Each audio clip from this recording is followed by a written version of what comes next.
नमस्कार साथियों, आप सभी का स्वागत है अभिनंदन ऑफिसर्स एकेडमी के इस लोकप्रिय चैनल पर। और 15 मिनट शो में आज का टॉपिक बहुत महत्वपूर्ण है। एग्जामिनेशन पॉइंट ऑफ व्यू से भी टॉपिक लंबा नहीं है, परंतु हर एग्जाम में इस टॉपिक से रिलेटेड प्रश्न रहता है। और टॉपिक है आपका मौलिक कर्तव्य, फंडामेंटल ड्यूटीज। आज हम अधिकार के प्रति ज्यादा सचेत हो गए हैं, जबकि प्राचीन काल में लोग अपने कर्तव्य को करते थे। अधिकार अपने आप सुरक्षित रहता था। तो मौलिक कर्तव्य भारतीय संविधान का मूल संविधान का हिस्सा नहीं था। इसे 42वें संविधान संशोधन के द्वारा ऐड किया गया। प्रारंभ में 10 मौलिक कर्तव्य शामिल किए गए। वर्तमान में इनकी संख्या कितनी है? 11 है। तो एक एक करके महत्वपूर्ण बिंदुओं पर हम लोग चर्चा करेंगे। मौलिक कर्तव्य से हर एग्जाम में आपके प्रश्न देखने को मिलते हैं। तो चलिए, और इस टॉपिक का जो चैप्टर प्लान होगा, इसमें सबसे पहले हम लोग भूमिका देखेंगे, इंट्रोडक्शन परिचय से स्टार्ट करेंगे। तब स्रोत की बात रहेगी। स्रोत यानी मूल संविधान का यह हिस्सा नहीं था। इसे कहां से लिया गया? यूएसएसआर या रूस से लिया गया। इसे 1991 में रूस का विघटन, यूएसएसआर का विघटन हो गया और उसी से रूस का यह हुआ। प्रकृति की यदि प्रकृति की बात करें तो फंडामेंटल राइट की तरह यह न्यायोचित नहीं, यानी इसका हनन होने पर न्यायालय की शरण नहीं ली जा सकती है, यानी यह अवाद्य योग्य है। इसकी प्रकृति कैसी है? डीपीएसपी की तरह अवाद्य योग्य है। इसकी प्रकृति अवाद्य योग्य है। और भारतीय संविधान में जहां तक मौलिक कर्तव्य की बात है, तो यह भारतीय संविधान में मूल संविधान में शामिल नहीं था। मूल संविधान में इसका उल्लेख नहीं था। सरदार स्वर्ण सिंह समिति के अनुशंसा पर इसे शामिल किया गया। आपातकाल की घोषणा की गई थी श्रीमती इंदिरा गांधी के द्वारा, और तब संविधान समीक्षा के लिए सरदार स्वर्ण सिंह की अध्यक्षता में 3 सदस्यीय समिति का गठन किया गया। 3 सदस्यीय समिति भी आपको याद रखना है, परीक्षा में पूछा गया यह प्रश्न है। बात होगी सरदार स्वर्ण सिंह समिति में, और सरदार स्वर्ण सिंह समिति ने 8 मौलिक कर्तव्यों का उल्लेख किया था। सरदार स्वर्ण सिंह समिति में कितने मौलिक कर्तव्यों का उल्लेख था? 8 मौलिक कर्तव्यों का उल्लेख किया गया, जबकि इसमें शामिल किया गया 10 मौलिक कर्तव्य, और इसके लिए दंडनीय बनाया था। सरदार स्वर्ण सिंह समिति ने मौलिक कर्तव्य को दंडनीय बनाने का भी सुझाव दिया था। तो गंभीर प्रश्न को भी हम लोग देखेंगे। तो चलिए, यानी भूमिका से स्टार्ट हम लोग करेंगे। स्रोत में आप देख लिए कि यूएसएसआर से इसको लिया गया है। प्रकृति अवाद्य योग्य है, यानी गैर न्यायोचित है, और मूल संविधान में मौलिक कर्तव्य शामिल नहीं था। इसे 42वें संविधान संशोधन के द्वारा 1976 में 1976 में शामिल किया गया। कुल 10 मौलिक कर्तव्य शामिल किया गया, और 86वें संविधान संशोधन के द्वारा एक इसमें और ऐड किया गया, और वह है प्राथमिक शिक्षा का अधिकार। यानी प्रत्येक माता पिता, अभिभावक और संरक्षक का यह दायित्व होगा कि वह अपने 6 से 14 वर्ष के बच्चों को प्राथमिक शिक्षा उपलब्ध कराएगा। तो एक एक बिंदुओं पर बात होगी संक्षिप्त क्लास में। बहुत महत्वपूर्ण टॉपिक। और आपको मौलिक कर्तव्य दिख रहा है कि इसका उल्लेख किस भाग में है, यानी भाग 4A में है। इसका उल्लेख भाग 4A में है। अक्सर यह प्रश्न पूछा जाता है, इसको गलती नहीं करना है। 4 भी दे दिया जाता है, 4A भी दे दिया जाता है। और अनुच्छेद की जहां तक बात है, तो इसका अनुच्छेद 51A के अंतर्गत उल्लेख किया गया है। 51A के अंतर्गत उल्लेख किया गया है। और यह कहां से लिया गया है? तो रूस से लिया गया है। यह यूएसएसआर यानी रूस से इसे लिया गया है। मौलिक कर्तव्यों को कहां से लिया गया है? रूस से लिया गया है। तो ये भूमिका के बारे में थोड़ा सा हम लोग देखें। अब प्रकृति की बात हम लोग की है कि प्रकृति इसकी कैसी है? तो गैर न्यायोचित इसकी प्रकृति है। गैर न्यायोचित है, यानी यह अवाद्य योग्य है। इसका हनन होने पर न्यायालय की शरण नहीं ली जा सकती है। अवाद्य योग्य है, यह डीपीएसपी की तरह अवाद्य योग्य है। जबकि मौलिक अधिकार का हनन होने पर न्यायालय की शरण ली जा सकती है, और सुप्रीम कोर्ट, हाई कोर्ट के द्वारा मौलिक अधिकार की रक्षा की जाती है। सुप्रीम कोर्ट अनुच्छेद 32 के तहत और हाई कोर्ट अनुच्छेद जो है 226 के तहत मौलिक अधिकारों की रक्षा करता है। तो यह प्रकृति इसकी गैर न्यायोचित है। और भारतीय संविधान में मौलिक कर्तव्य, तो मूल संविधान में मौलिक कर्तव्य का कोई उल्लेख नहीं किया गया था। इन्हें नागरिकों के नैतिक दायित्व के रूप में शामिल किया गया। नागरिकों के नैतिक दायित्व के रूप में इसे शामिल किया गया है, परिभाषित किया गया है। और सरदार स्वर्ण सिंह समिति के अनुशंसा पर इसे शामिल किया गया। सरदार स्वर्ण सिंह समिति का गठन किया गया था आपातकाल के बाद। संविधान की समीक्षा के लिए उद्देश्य क्या था? संविधान के समग्र समीक्षा के लिए। और सरदार स्वर्ण सिंह समिति के अनुशंसाओं में यह भी शामिल था कि भारतीय संविधान में मूल कर्तव्य को शामिल किया जाए। तो सरदार स्वर्ण सिंह समिति के अनुशंसा पर, स्वर्ण सिंह समिति के अनुशंसा पर इसे शामिल किया गया, कि अनुशंसा पर इसे शामिल किया गया। अनुशंसा पर इसे भारतीय संविधान में स्थान दिया गया, शामिल किया गया, अनुशंसा पर शामिल किया गया। यानी कुल जो है 10 मौलिक कर्तव्य शामिल किए गए और इसे शामिल किया गया 42वें संविधान संशोधन के द्वारा। किससे शामिल किया गया? 42वें संविधान संशोधन के द्वारा इसे शामिल किया गया। तो यह भी पूछा जाता है कि किस संविधान संशोधन के द्वारा मौलिक कर्तव्य को शामिल किया गया। तो 42वें संविधान संशोधन यानी 1976 का यह है 42वां संविधान संशोधन। और इसी संविधान संशोधन के द्वारा मौलिक कर्तव्य को संविधान में स्थान दिया गया और 10 मौलिक कर्तव्य शामिल किए गए। सरदार स्वर्ण सिंह समिति के द्वारा यह भी याद रखिएगा कि सरदार स्वर्ण सिंह समिति में 8 मौलिक कर्तव्य का उल्लेख था। यह पूछा गया प्रश्न है कि सरदार स्वर्ण सिंह समिति में कितने मौलिक कर्तव्य का उल्लेख था? तो 8 मौलिक कर्तव्य का उल्लेख किया गया था। मौलिक कर्तव्य का उल्लेख किया गया था, उल्लेख था इसमें। और यह 3 सदस्यीय समिति थी। कितनी सदस्यीय समिति थी? तो इसे भी याद रखना है। अध्यक्ष थे सरदार स्वर्ण सिंह और 3 सदस्यीय यह समिति थी। 3 सदस्यीय समिति थी। कुछ अनुशंसाओं को नहीं भी शामिल किया गया इस समिति के, कुछ अनुशंसाओं को, रिकमेंडेशन को, अनुशंसाओं को नहीं भी शामिल किया गया। जैसे सरदार स्वर्ण सिंह समिति में टैक्स देने की बात कही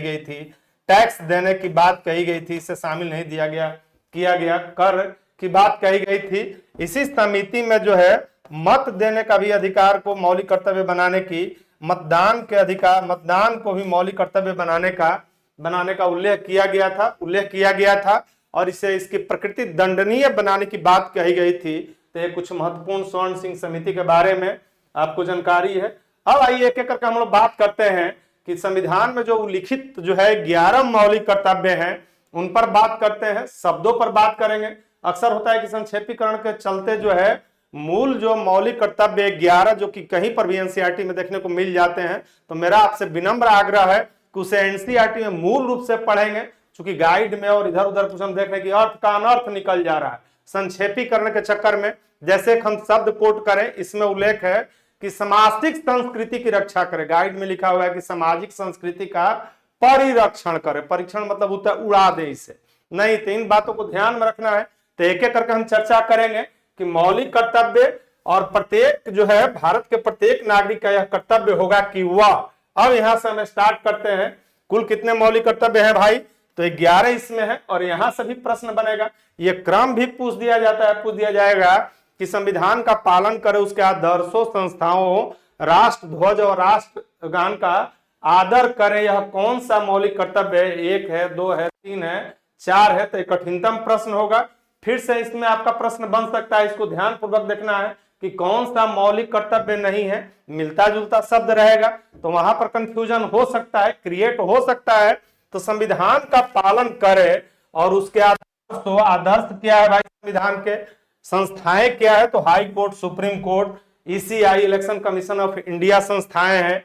राष्ट्र ध्वज और राष्ट्रगान का आदर करे, आपका पहला मौलिक कर्तव्य हुआ।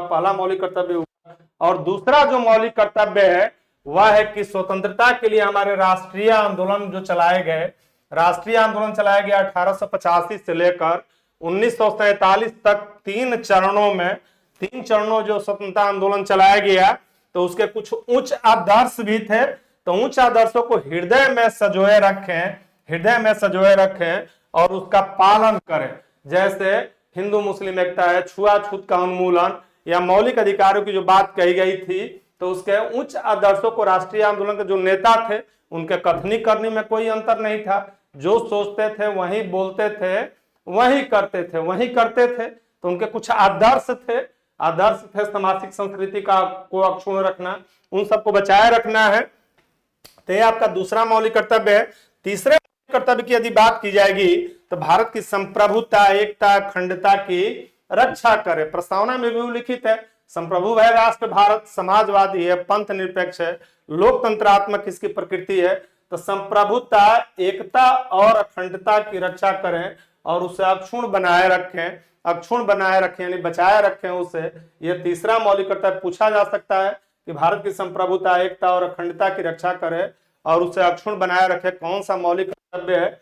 अगला आपका जो मौलिक कर्तव्य है कि देश की रक्षा करें, देश की रक्षा करें, रक्षा करें और आह्वान किए जाने पर, मतलब बुलाए जाने पर, कॉल किए जाने पर राष्ट्र की सेवा करें, राष्ट्र की सेवा करें आपका चौथा मौलिक कर्तव्य है।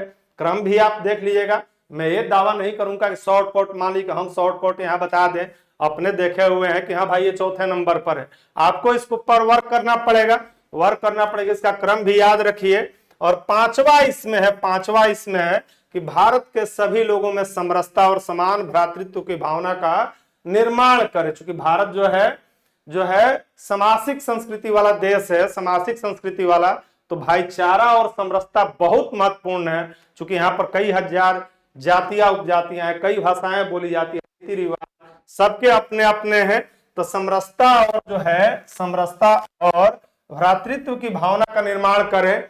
और इसमें यह भी बात की गई है कि जो धर्म, भाषा, प्रदेश या वर्ग पर आधारित सभी भेदभाव से परे हो, यानी उत्तर दक्षिण, हिंदी इंग्लिश, उर्दू कन्नड़ आदि के आधार पर भेदभाव ये नहीं हो, उससे परे हो, भेदभाव से परे हो। और ऐसी प्रथाओं का त्याग करें जो महिलाओं के सम्मान के विरुद्ध हो। हमारे यहाँ वैसे भी यत् नास्यतु पूज्यन्ते की परिकल्पना रही है, तो ऐसी प्रथाओं का त्याग भी करना है जो स्त्रियों के सम्मान के विरुद्ध हो, स्त्रियों के सम्मान के विरुद्ध हो। नेक्स्ट आपका है कि हमारी सामाजिक संस्कृति जो कंपोजिट कल्चर है, सामाजिक संस्कृति की गौरवशाली परंपरा का महत्व समझे और उसे परिरक्षण करें। परिरक्षण मतलब क्या, बचाए रखें, उसे बचाए रखें।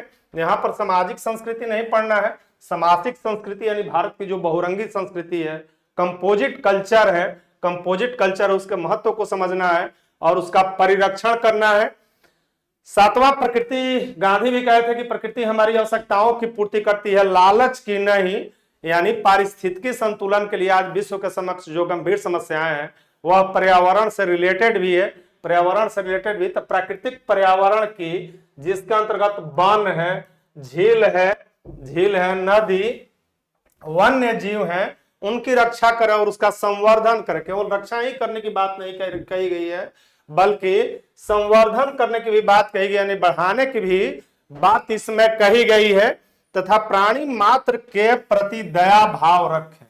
यहाँ पर हिंसा का हम पुजारी रहे हैं, चाहे वो बुद्ध हो, महावीर हो, या अशोक का धम्म हो, या अकबर का दीन इलाही हो, या गांधी के हिंसा की नीति हो। तो सर्वे भवन्तु सुखिनः के अनुसार प्राणी मात्र के प्रति भी जो है दया भाव रखना है। यह आपका जो मौलिक कर्तव्य है, यह सातवां मौलिक कर्तव्य है। और विश्व के साथ यह भी हम उल्लेख कर दें कि विश्व के सभी लोकतांत्रिक देशों में मौलिक अधिकार नहीं, साम्यवादी देशों में मौलिक कर्तव्य देखने को मिलते हैं। और रूस पहला देश था जिसने मौलिक कर्तव्य को अपने संविधान में स्थान दिया। तत्पश्चात कई अन्य देशों ने भी मौलिक कर्तव्य को अपने संविधान में स्थान दिया है। आठवां मौलिक कर्तव्य आपका है वैज्ञानिक दृष्टिकोण, मानववाद। जो हमारा दृष्टिकोण कैसा हो, वैज्ञानिक दृष्टिकोण हो, मानववाद और ज्ञानार्जन तथा सुधार की भावना का विकास करे, यानी सतत विकास इसका करे, जो है सतत विकास करे। नौवां है सार्वजनिक संपत्ति को सुरक्षित रखें, सार्वजनिक संपत्ति को सुरक्षित रखें। चूंकि यह सरकार की अपनी संपत्ति नहीं है, जो सार्वजनिक संपत्ति है सरकार की अपनी संपत्ति नहीं है। तथा हिंसा से दूर रहने की बात इसमें कही गई है। और 10-11 है कि व्यक्ति की 10 में है कि व्यक्ति एवं सामूहिक गतिविधियों के सभी क्षेत्रों में, यानी केवल इंडिविजुअल प्रयास ही नहीं, सामूहिक गतिविधियों की बात कही गई। इसमें ताकत होता है, कहा गया है कि 1 की लाठी और 10 की लाठी और एक का जो है बोझ हो जाता है। अगर 10 व्यक्ति का लाठी है, वहीं जो है एक व्यक्ति को बांध कर दे दिया तो वह क्या बन जाएगा, बोझ बन जाएगा। तो सामूहिक गतिविधियों की बात कही गई है। उत्कर्ष मतलब आगे बढ़ने की ओर सतत प्रयास करे, जिससे राष्ट्र निरंतर बढ़ते हुए प्रयत्न और उपलब्धि की नई ऊंचाइयों को छू ले। और राष्ट्र प्रयत्न और उपलब्धि की नई ऊंचाई को छू भी रहा है। चांद पर भारत पहुंचा और साउथ पोल पर पहुंचने वाला विश्व का पहला देश बना। बड़ी अर्थव्यवस्था है, आईटी में महाशक्ति है भारत। यद्यपि कई चुनौतियां अभी भी विद्यमान है और इसको ऐड किया गया। मूल रूप से यही 10 थे। फिर एक बार हम कहें, संविधान लागू हुआ उस समय एक भी मौलिक कर्तव्य नहीं, इसे 42वें संविधान संशोधन के द्वारा ऐड किया गया 10 मौलिक कर्तव्य शामिल किए गए। वर्तमान में 86वें संविधान संशोधन के द्वारा 11वां जोड़ा गया और वह है प्राथमिक शिक्षा का अधिकार। यानी केवल राज्य का ही दायित्व नहीं है, बल्कि माता पिता, अभिभावक और संरक्षक का यह दायित्व है कि अपने 6 से 14 वर्ष के आयु समूह भी याद रखिए, 6 से 14 वर्ष के बच्चों को प्राथमिक शिक्षा प्रदान करे। और यह 86वें संविधान संशोधन 2002 के द्वारा इसको किया गया। 2002 के द्वारा इसको यह किया गया मतलब प्राथमिक शिक्षा बना दिया गया। जिस तरह से फंडामेंटल राइट में 86वें संविधान संशोधन के द्वारा 21A के द्वारा जो है राज्य का दायित्व है कि वह प्राथमिक शिक्षा का प्रबंध करे, उसी तरह से 86वें संविधान संशोधन के द्वारा इसे मौलिक कर्तव्य बना दिया गया। और क्रियान्वयन के लिए वर्मा समिति का गठन किया गया। मौलिक कर्तव्य के क्रियान्वयन के लिए किस समिति का गठन किया गया था? तो इसके क्रियान्वयन के लिए वर्मा समिति, याद रखिएगा कि इसके क्रियान्वयन के लिए जो है, इस पर रिपोर्ट देने के लिए, क्रियान्वयन के लिए वर्मा समिति का गठन किया गया था। समिति का गठन किया गया था। तो यह संक्षिप्त क्लास था आपका मौलिक कर्तव्य पर। पुनः एक बार आपसे आग्रह मेरा रहेगा कि 10-11 मौलिक कर्तव्य को ध्यान पूर्वक पढ़ें, एक एक शब्द को पढ़ें, मनन करें, कौन सा मौलिक कर्तव्य है नहीं है, कौन सा क्रम है। यदि इतना 2 चीज आप कर लेते हैं तो बाकी इंफॉर्मेशन हमको लगता है कि मोर देन 90% आपका इसमें कवर कर लिया गया है। तो अपना ढेर सारा ख्याल रखिए, खूब ख्याल रखिए। बहुत बहुत शुभकामना। मिलते हैं हम लोग अगले दिन महत्वपूर्ण टॉपिक के साथ। जय हिंद, जय भारत।